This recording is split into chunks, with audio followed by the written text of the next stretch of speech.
sur un coup de tête, pendant une soirée entre musiciens manouches forbackois et Daniel Fioriti, qui a grandi avec eux.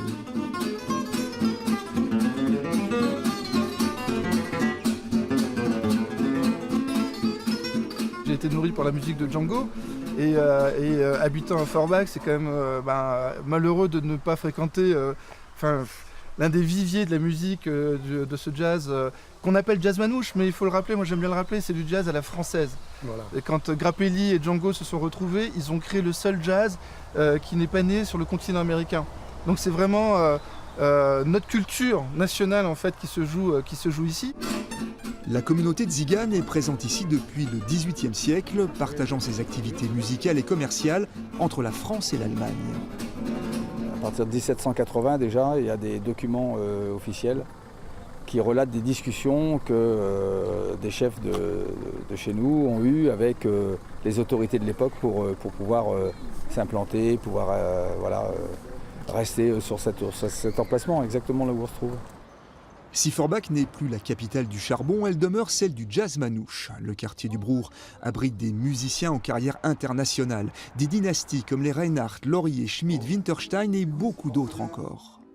On est vraiment dans le creuset de la musique jazz, de ce jazz à la française, de ce jazz qui swing, qui donne envie de danser, qui donne envie de faire la fête, qui n'est pas une musique compliquée, qui est une musique abordable pour tout le monde. Puis en plus au sein d'une communauté qui est très festive. Parce que ici on mange, on boit, on fait de la musique, on chante. Au-delà du divertissement, la pratique de la musique a toujours été une des conditions essentielles de la survie de la communauté manouche.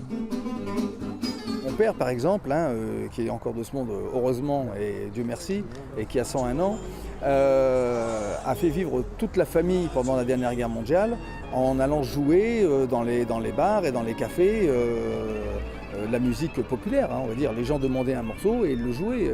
Donc il était lui et ses cousins et ils animaient comme ça, ils faisaient des animations et c'est comme ça qu'ils ont réussi à traverser la guerre en ne mourant pas de faim et en réussissant à survivre.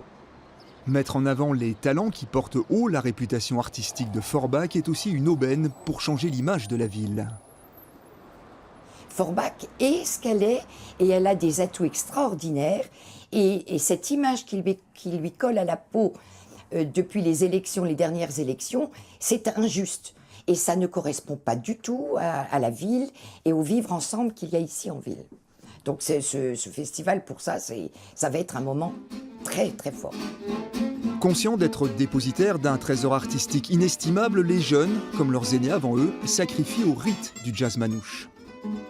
Moi, tout part de mon père, en fait. Mon père qui m'a appris la musique, qui m'a montré les bases. J'ai beaucoup écouté Biréli Lagrène, après Chavlo Schmidt. Après, il y a eu Dorado.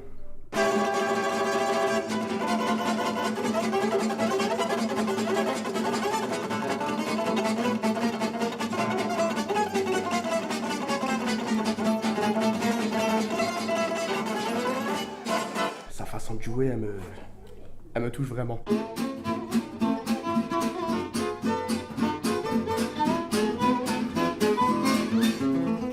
Et la tradition n'est pas prête de s'arrêter, le petit Noé Winterstein-Laurier biberonne déjà au jazz manouche.